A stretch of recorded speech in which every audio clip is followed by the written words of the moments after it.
Alright, what's going on, guys? So there's 3 more games to add to the pile. And these here are from a YouTube friend here, a new guy I've met. Awesome channel though, very established channel. And his name is Spinthedemon. So I'll have his link down there, you can check it out. He he asked me, can I send you some games to your collection? You know, I think I can find a lot of the ones you're looking for here at the store I have.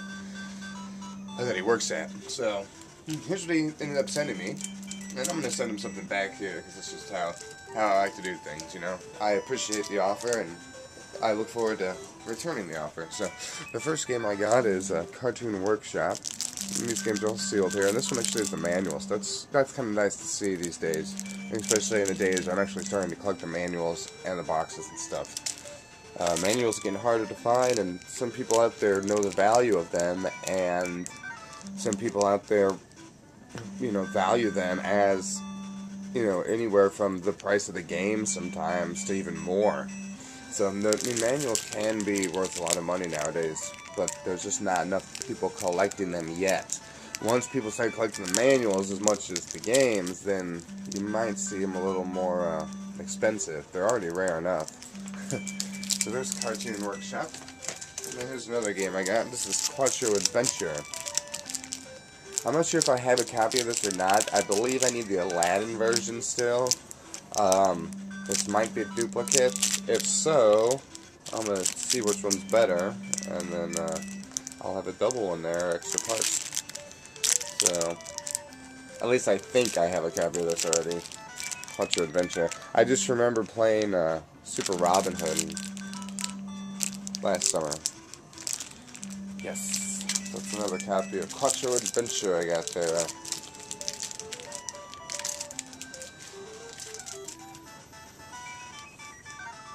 Yeah, some of these you gotta really be careful, because on my list that I have for people, there's so many, like, multiple variations on there that I gotta double check everything to make sure that sometimes I think I have a double, but it's not. It's 2 different variations. Something small like an NES-A or no NES-A or an NES-R or something. And here's the creme de la creme, the game that I was really excited he said he could find this game. I had mentioned a handful of games that I kind of was looking for that I kind of want to play also, and Felix the Cat was on there, and sure enough he had found a copy of this. Paid about $5 for it too, which was awesome considering this cart is in brand new condition. The pin down there, the board's white, the pins are really shiny and clean, no corrosion, and the sticker looks great, so it's a great looking copy of Felix the Cat from Hudson Soft. I'm really looking forward to playing that game right there. So yeah, so those 3 games from Spinthedemon, and I will have a package out to you shortly. And the 4th game I got here in the last few days, that I didn't show you guys, is one that I've been waiting for a long time. This is a game that I've probably put 2, 3, maybe 4 hours into this game already since I've gotten it. Don't mind the controller there, or the cord. But that game is Destiny of an Emperor for the NES. This game came out in 1989.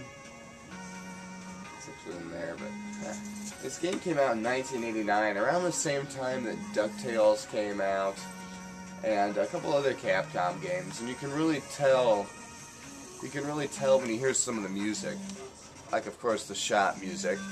It sounds very DuckTale-ish. A lot of the same notes were used, a lot of the same sounds were used, especially that sound right there.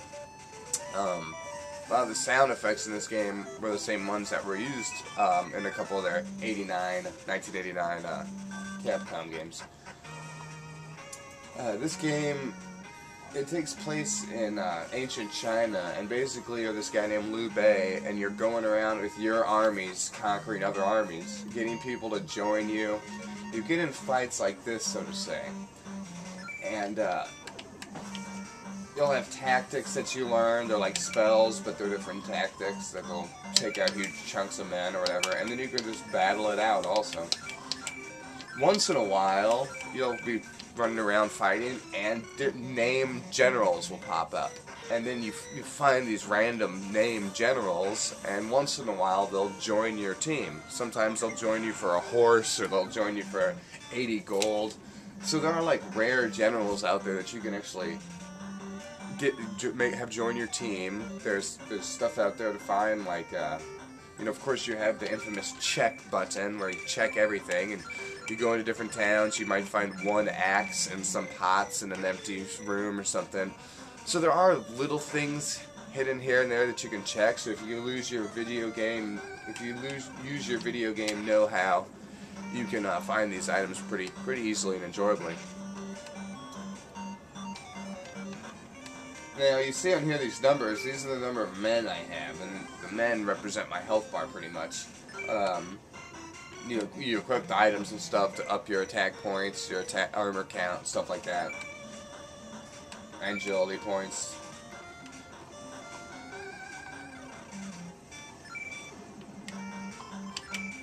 Go all out. Sometimes it's best just to go all out there and wipe the guys out, and then you'll just do your basic attacks.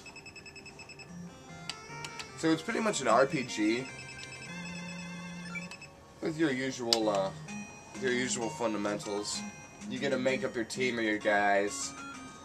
You appoint one guy as strategist. If that strategist has a lot of TP, you'll gain a lot of new tactics as you level up.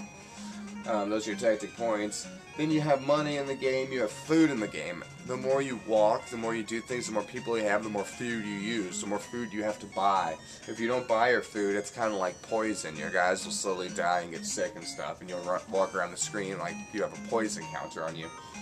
Then, of course, your experience bar. The land's pretty nice. If you go by water, you fight pirates. You know, if you go into the mountains, you fight guerrilla forces, stuff like that. But, you know, this game, if you guys are looking for a really cool RPG to play for the NES, one that you possibly haven't played before or haven't even heard of, and a decent one, check this game out. It's called Destiny of an Emperor, again, and it is by Capcom. So here's a bandit force.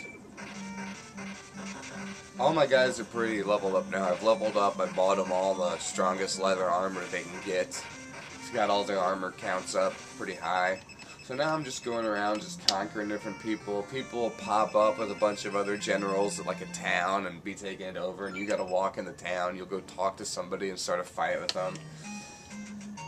So definitely an interesting RPG, and if you like Capcom games, which I do, and ironically enough, I got this game on the same day that Marvel vs. Capcom came out, so while playing this game during these all-out scenes, I'm usually fighting on Marvel vs. Capcom 3, so... Well, anyways, I just wanted to give you guys a quick viewing of this game. I would have showed you it with the game Spinthedemon sent me, but it's in the machine. I'm playing it, and I really don't want to take it out right now, so I figured I'd just show you on the machine. So yeah, that's Destiny of an Emperor for the NES by Capcom. Let's go all out here. Alright. And once again, thanks Spinthedemon for the awesome games. Can't wait to put those in the pile to clean next week while I'm sitting on my 7 to 12 days off after my foot surgery. So just letting these pile up, and it's going to be hard to resist not playing this game right now, but I'm going to be getting into that soon. It's got so many good games to play that it's getting hard to keep up. So yeah, alright guys, well, I'll see you later. Peace.